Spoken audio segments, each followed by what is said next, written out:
Tuhan berfirman kepada Musa dan Harun, orang Israel harus berkemah masing-masing dekat panji-panjinya. Menurut lambang suku-sukunya, mereka harus berkemah di sekeliling kemah pertemuan, agak jauh daripadanya. Yang berkemah di sebelah timur dekat panji-panjinya ialah Laskar Yehuda menurut pasukan-pasukan mereka. Pemimpin Bani Yehuda ialah Nahason bin Aminadab. Pasukannya terdiri dari 74.600 orang yang dicatat. Yang berkemah di dekatnya ialah suku Isakar. Pemimpin Bani Isakar ialah Netanael bin Zuar. Pasukannya terdiri dari 54.400 orang yang dicatat. Kemudian suku Zebulon. Pemimpin Bani Zebulon ialah Eliab bin Helon. Pasukannya terdiri dari 57.400 orang yang dicatat. Jumlah orang yang dicatat dalam Laskar Yehuda menurut pasukan-pasukan mereka ada 186.400 orang. Mereka yang terdahulu berangkat. Panji-panji Laskar Ruben adalah di sebelah selatan menurut pasukan-pasukan mereka. Pemimpin Bani Ruben ialah Elizur bin Zedeur. Pasukannya terdiri dari 46.500 orang yang dicatat. Yang berkemah di dekatnya ialah suku Simeon. Pemimpin Bani Simeon ialah Selumiel bin Zurisdai. Pasukannya terdiri dari 59.300 orang yang dicatat. Kemudian suku Gad. Pemimpin Bani Gad ialah Eliasaf bin Rehuel. Pasukannya terdiri dari 45.650 orang yang dicatat. Jumlah orang yang dicatat dalam Laskar Ruben menurut pasukan-pasukan mereka ada 151.450 orang. Mereka lah yang nomor 2 berangkat. Sesudah itu berangkatlah kemah pertemuan dengan laskar orang Lewi di tengah-tengah laskar yang lain itu. Sama seperti mereka berkemah, demikianlah juga mereka berangkat, masing-masing di tempatnya menurut panji-panji mereka. Panji-panji laskar Efraim menurut pasukan-pasukan mereka adalah di sebelah barat. Pemimpin Bani Efraim ialah Elisama bin Amihud. Pasukannya terdiri dari 40.500 orang yang dicatat. Di dekatnya ialah suku Manasye. Pemimpin Bani Manasye ialah Gamaliel bin Pedazur. Pasukannya terdiri dari 32.200 orang yang dicatat. Kemudian suku Benyamin. Pemimpin Bani Benyamin ialah Abidan bin Gideoni.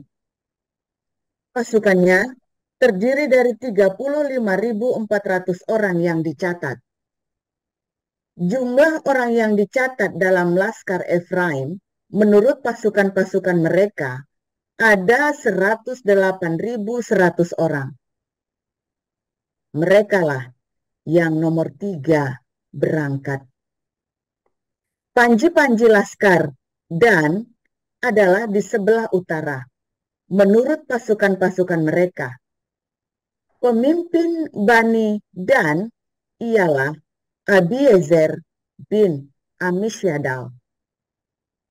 Pasukannya terdiri dari 62.700 orang yang dicatat.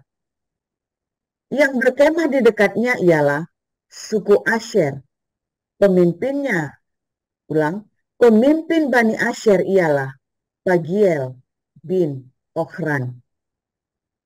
Pasukannya terdiri dari 41.500 orang yang dicatat. Kemudian, suku Naftali, pemimpin Bani Naftali ialah Ahira bin Enan. Pasukannya terdiri dari 53.400 orang yang dicatat. Jumlah orang yang dicatat dalam laskar dan ada 157.600 orang. Merekalah yang kemudian berangkat menurut panji-panji mereka.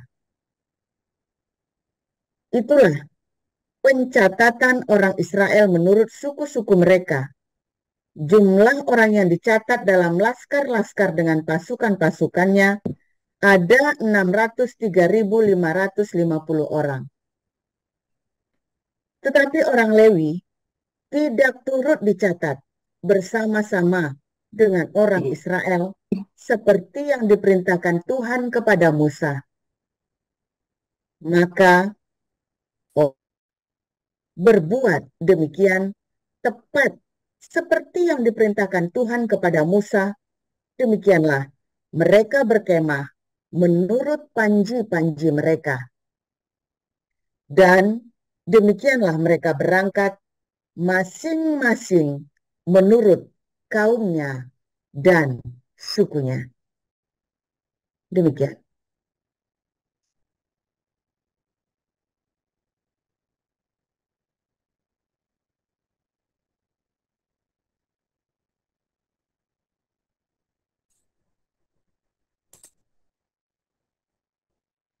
Apa makanya DM-nya?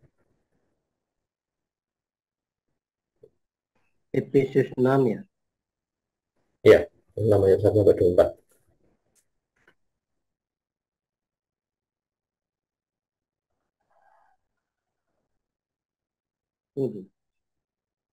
Efesus 6 ayat 1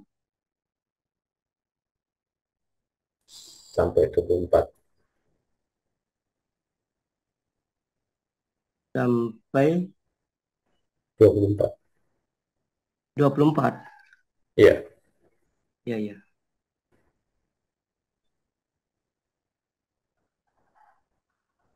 Hai anak-anak, taatilah orang tuamu di dalam Tuhan, karena haruslah demikian.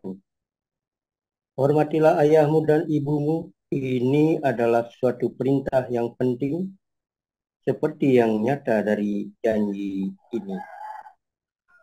Supaya kamu berbahagia dan panjang umurmu di bumi. Dan kamu, bapak-bapak, janganlah bangkitkan amarah di dalam hati anak-anakmu, tetapi didiklah mereka di dalam ajaran dan nasihat Tuhan. Hai hamba-hamba, taatilah Tuanmu yang di dunia dengan takut dan gentar, dan dengan tulus hati, sama seperti kamu taat kepada Kristus. Jangan hanya di hadapan mereka saja untuk menyenangkan hati mereka, tetapi sebagai hamba-hamba Kristus yang dengan segenap hati melakukan kehendak Allah, dan yang dengan rela menjalankan pelayanannya seperti orang-orang yang melayani Tuhan dan bukan manusia. Kamu tahu bahwa setiap orang, baik hamba maupun orang merdeka, kalau ia telah berbuat sesuatu yang baik, ia akan menerima balasannya dari Tuhan. Dan kamu, tuan-tuan, perbuatlah demikian juga terhadap mereka, dan jauhkanlah ancaman. Ingatlah bahwa Tuhan mereka dan Tuhan kamu ada di surga, dan ia tidak memandang muka. Akhirnya, hendaklah kamu kuat di dalam Tuhan, di dalam kekuatan kuasa-Nya. Kenakanlah seluruh perlengkapan senjata Allah, supaya kamu dapat bertahan melawan tipu muslihat iblis. Karena perjuangan kita bukanlah melawan darah dan daging, tetapi melawan pemerintah-pemerintah, melawan penguasa-penguasa, melawan penghulu-penghulu dunia yang gelap ini, melawan roh-roh jahat di udara. Sebab itu ambillah seluruh perlengkapan senjata Allah supaya kamu dapat mengadakan perlawanan pada hari yang jahat itu dan tetap berdiri sesudah kamu menyelesaikan segala sesuatu. Jadi berdirilah tegap, berikat pinggangkan kebenaran dan berbaju sirahkan keadilan.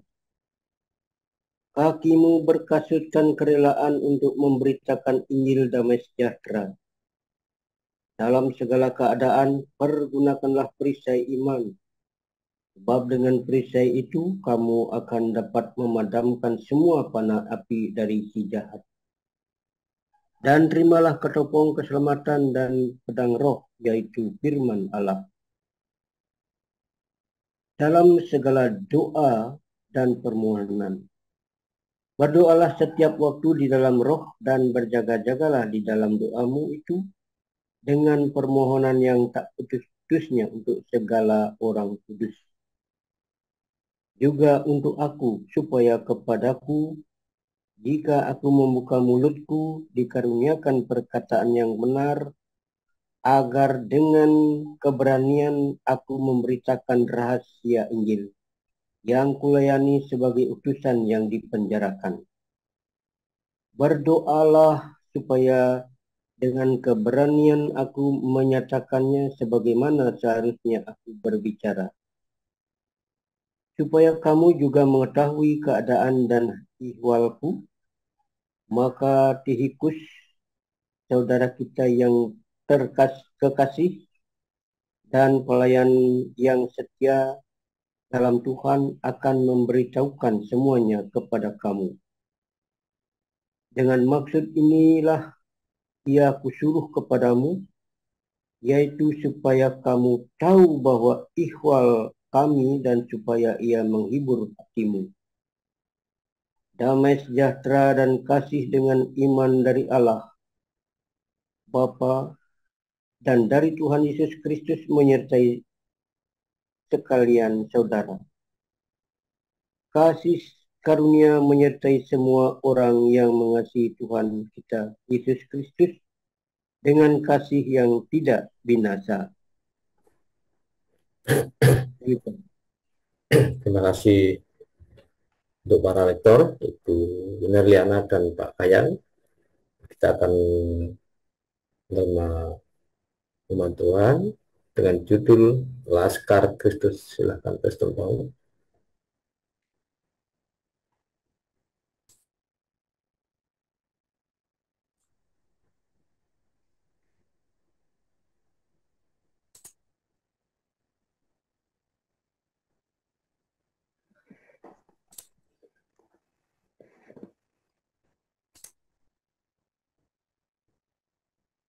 Suaranya belum dibuka, Pak. Suara Bapak belum terbuka. Suaranya, Pak. Iya, sebentar. Saya lagi soalnya doubling lagi nyalain YouTube juga. Oke. Sebentar ya. Oke. Oke. Haleluya, firman Tuhan selalu baru.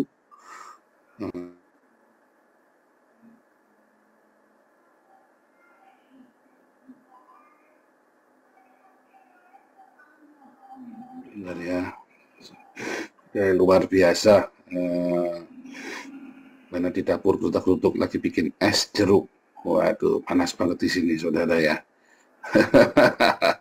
Firman Tuhan selalu baru setiap hari buat kita semua yang menanti-nantikan Tuhan dengan penuh cinta, saudara ya, penuh pengharapan, dengan penuh sukacita ya di dalam segala penderitaan, dan yang nggak mutungan, nggak ngambekan. Serius saudara ya, nggak mutungan, nggak ngambekan. Ingat-ingat saudara yang saya ngomong. Ya, ketika nanti kamu masih mutungan, masih ngambekan, ya, Yesus datang, kamu nggak siap. Serius, mulai harus dari sekarang. Nggak bisa ucuk-ucuk, itu nggak mungkin. Tidak mungkin ucuk-ucuk, nggak mungkin. Ya, tidak mungkin ucuk-ucuk.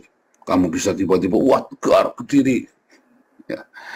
pasukan Israel itu butuh 40 tahun, ya, butuh 40 tahun dari bangsa budak menjadi laskar pasukan, ya, butuh 40 tahun.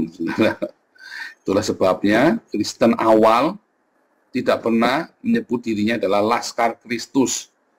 Itu ada lagunya ya, Laskar Kristus maju. Nggak, sudah tadi Anda nggak menemukan kata Laskar Kristus di dalam Alkitab Perjanjian Baru. Tentara Allah nggak ada, sudah dalam Perjanjian Baru.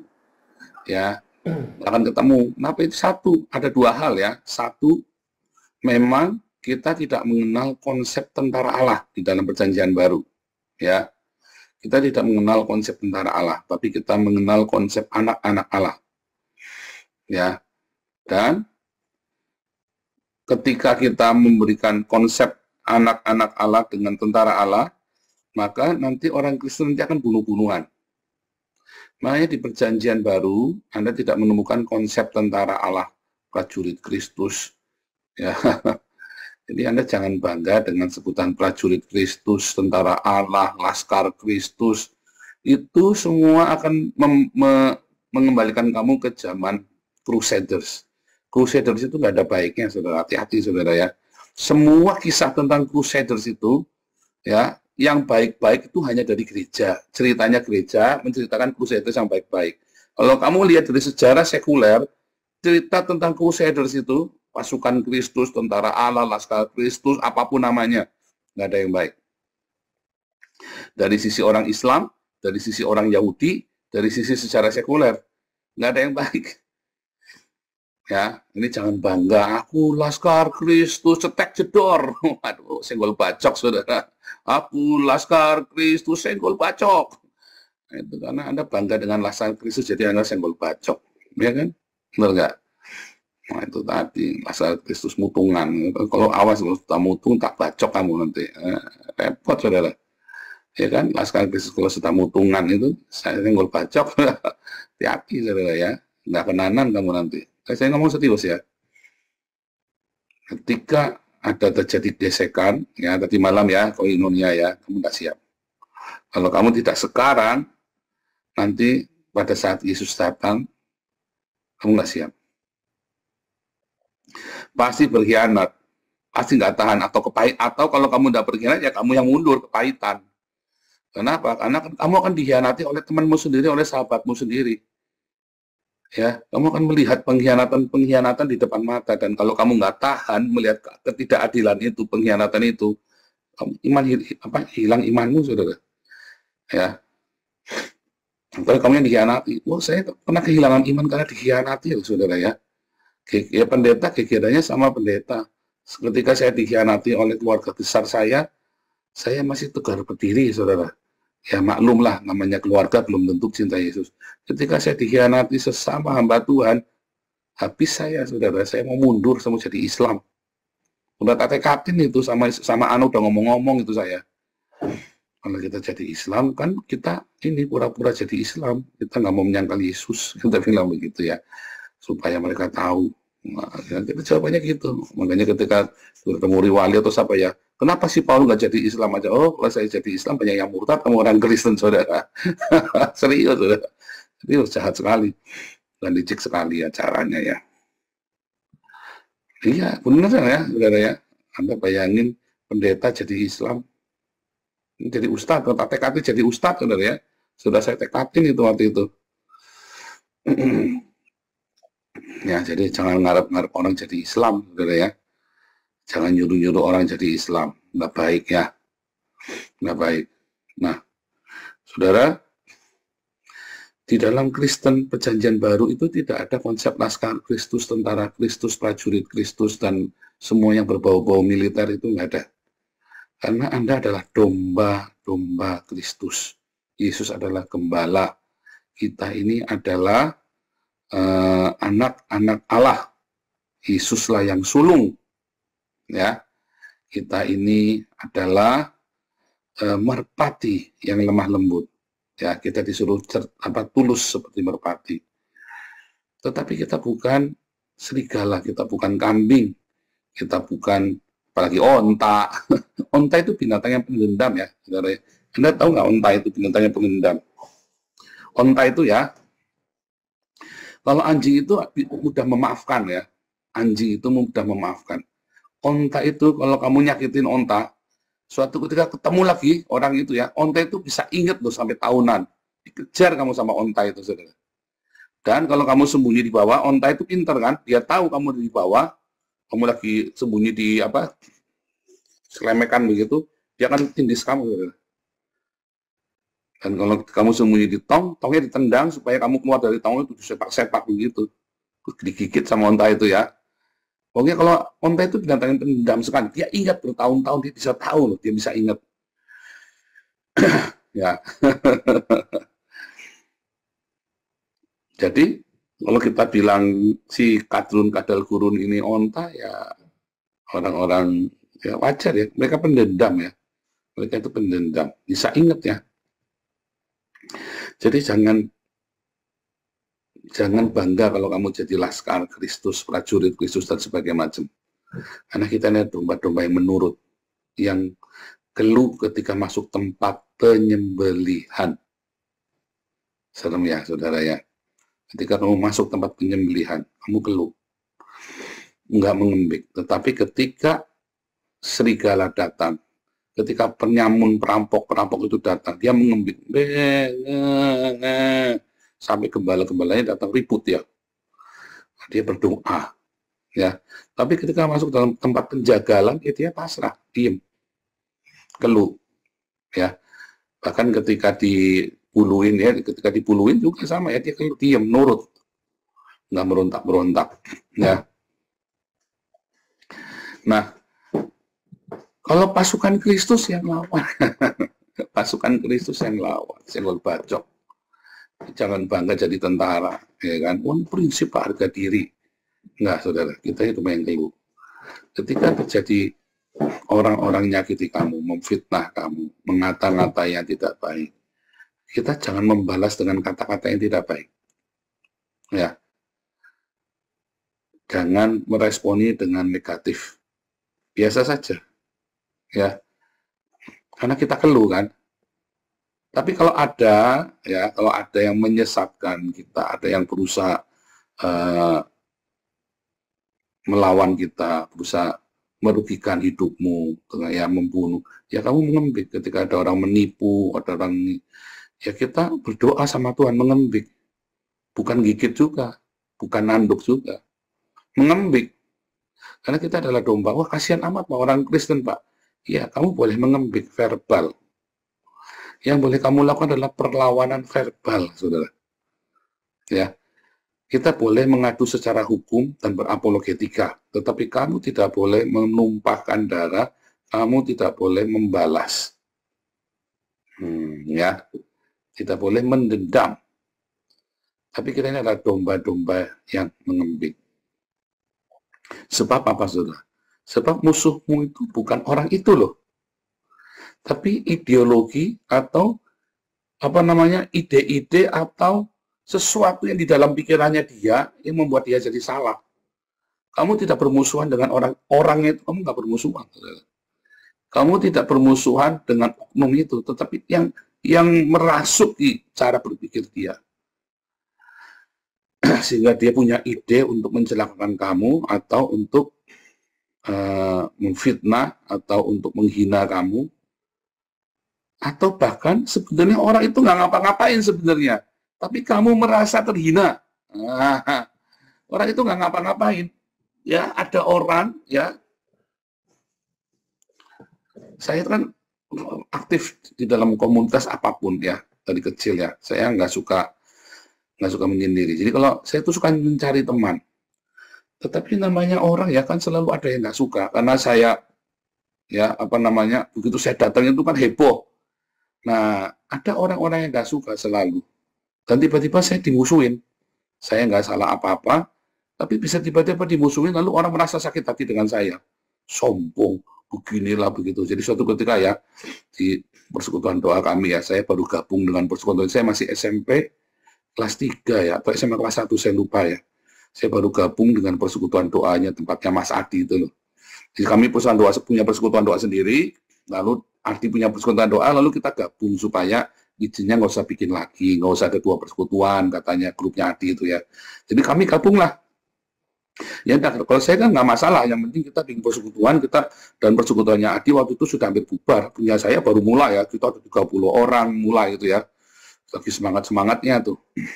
Ya. Sampai ada pendeta GBDI mubarin kami itu ya, dibubarkan dengan paksa ya, nggak boleh ketok.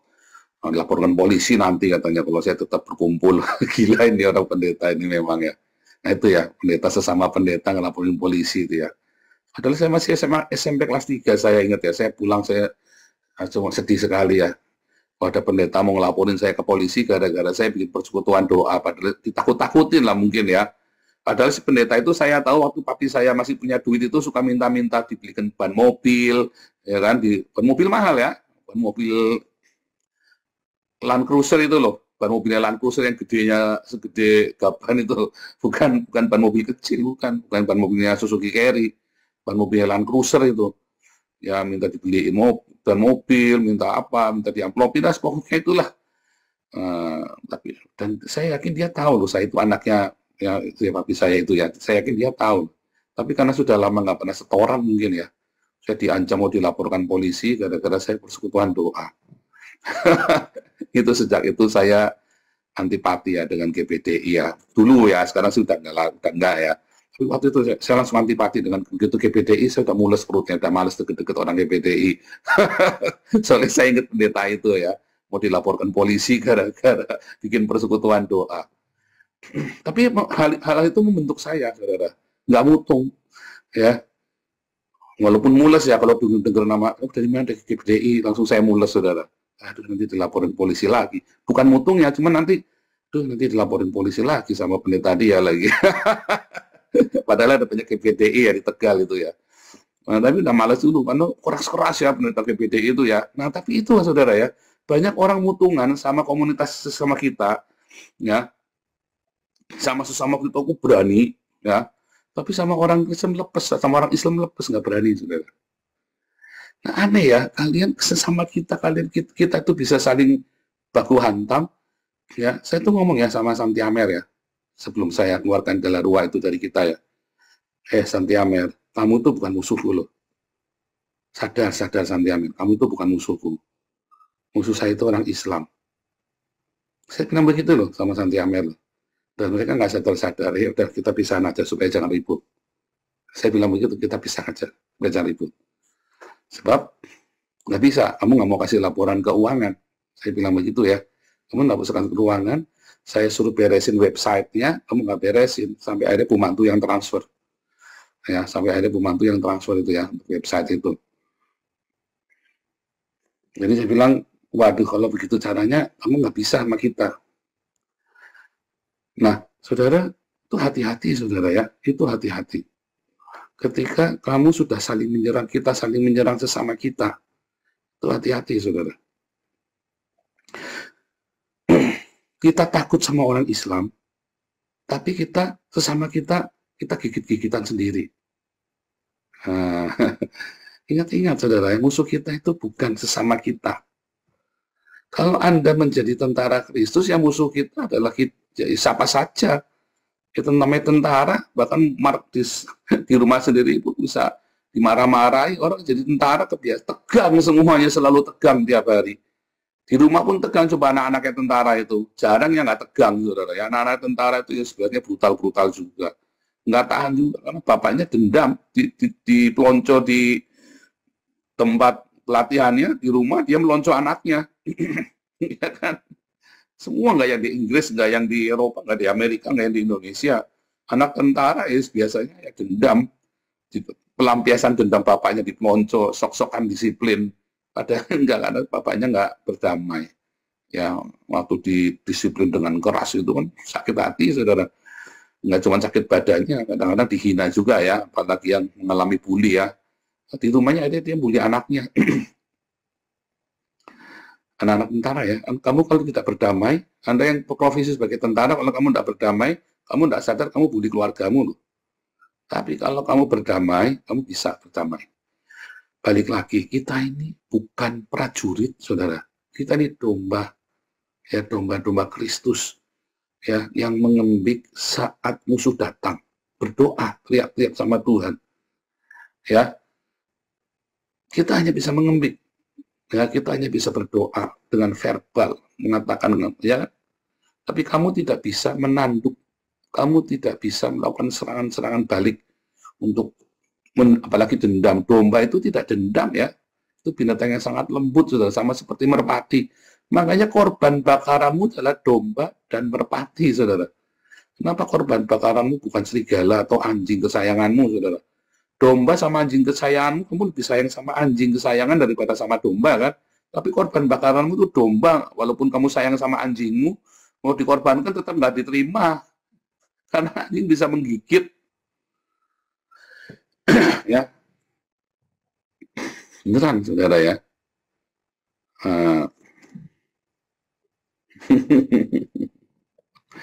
Jadi itulah, ya, dua alasan. Satu, karena memang tidak ada terminologi tentang prajurit Kristus di dalam Perjanjian Baru.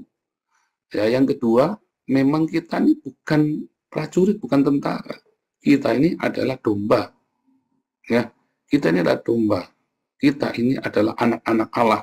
Kita ini anak-anak kerajaan. Kita lebih sering disebut dengan imam-imam Kristus.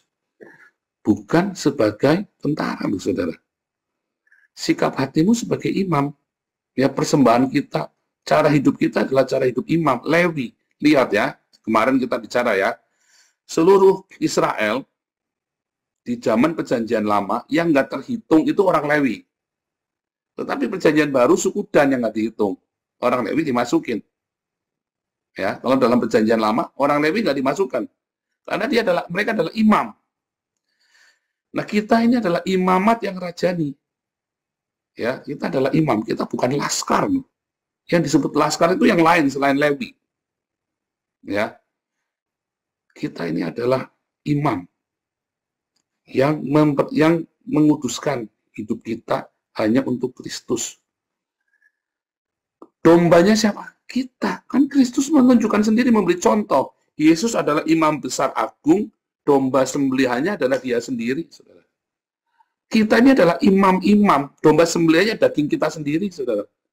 Mesbahnya itu kehidupan kita sehari-hari, itulah mesbah kita. Kalau kamu tidak siap dengan itu, ya, maka kamu tidak bisa membangun urapan itu. Urapan itu datang, saudara, ya. Roh Kudus itu, ya, akan memenuhi hidup kita terus, dia dipenuhi makin penuh saat kita tiap hari kita rajin mempersembahkan korban pagi dan petang. Korbannya ya daging kita sendiri, imamnya kita, korbannya kita sendiri. Makanya kita tidak disebut laskar, kita tidak disebut pasukan. Ya. Di dalam bilangan 1 kemarin nggak dihitung orang Lewi itu. Yang dihitung orang yang bukan orang Lewi. Ya, dan tiba-tiba bilangan 2 mereka disebut laskar. Prajurit. Ya. Ya kan? Tiba-tiba mereka disebut laskar, prajurit. Nah, kita ini imamat yang raja nih. Ya, bukan yang senggol bacok. Bukan yang siap tempur, jedek-jedor. Tapi kita punya musuh rohani. Musuh rohani itu bukan setan-setan gentayangan, saudara.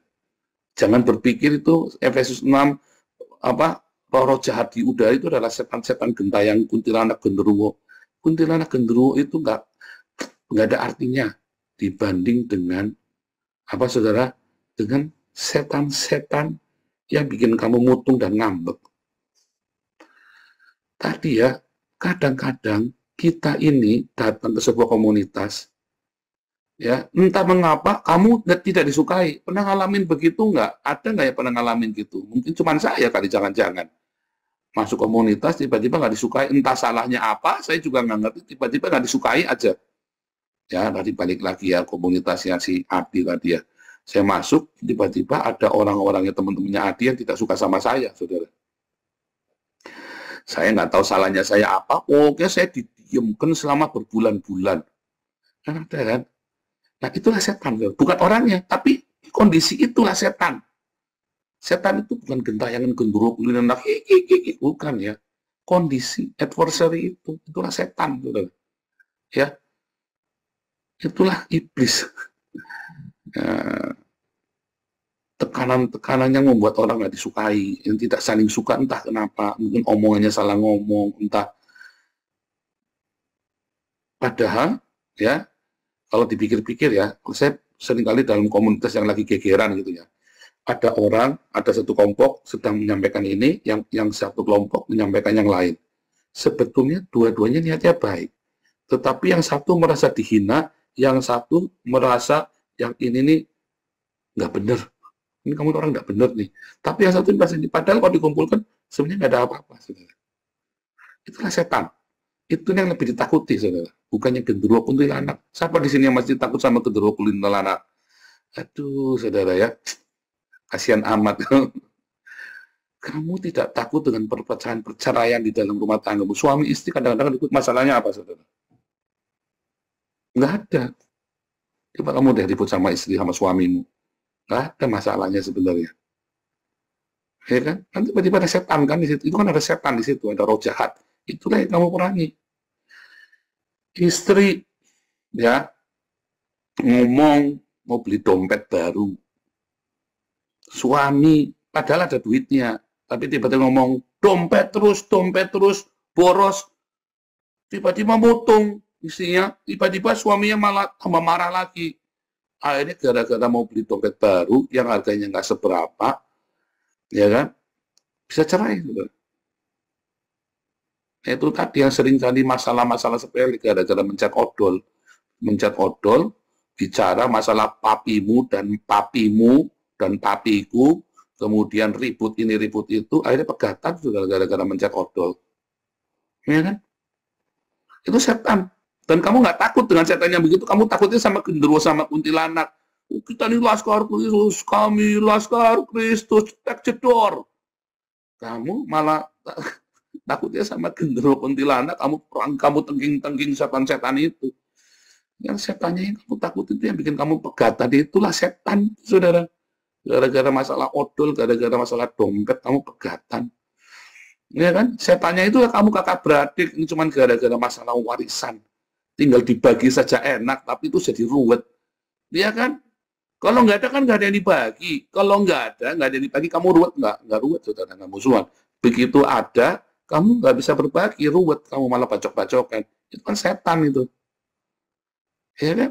Itulah yang kita perangi. Dan itu bukan peperangan Laskar Kristus, itu adalah para imam. Itu bukan peperangan kamu perang. Wah, peperangan di udara. Wah, itu nggak ada itu peperangan di udara itu, saudara. Kamu adalah imam yang mempersembahkan dagingmu. Nanti masalahnya beres sendiri. Kalau kamu adalah imam yang mempersembahkan korban bakaran dalam mesbah keluargamu, mesbah di pekerjaanmu, mesbah dalam komunitasmu, mesbah di dalam RT RW-mu, setannya pergi sendiri, saudara.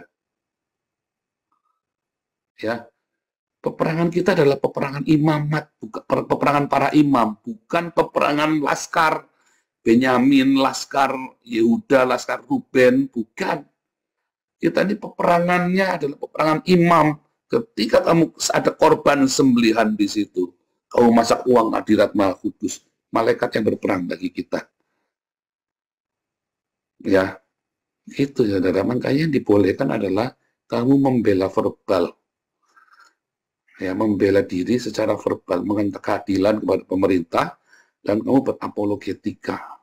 Ya, mempertanggungjawabkan apa yang kamu yakini. Kamu tidak boleh menjadi laskar. Banyak orang tidak ngerti ya. Akhirnya dia itu tadi ke bawah-bawah Laskar Kristus senggol bacok, yang penting prinsip-prinsip, matilah kau dengan prinsipmu itu. Ya kan? Harusnya kan kita sudah mati dengan darah Yesus kan? Tapi kau mati dengan prinsip, ya udah ya susah ngomong, saudara. Yesus datang, kelar hidup kita. Nggak siap. Oke, aku tak bertobat. Ya Tuhan, aku udah bertobat, aku mau disalibkan. Baru kamu saliban, kamu udah langsung dari babak murtad.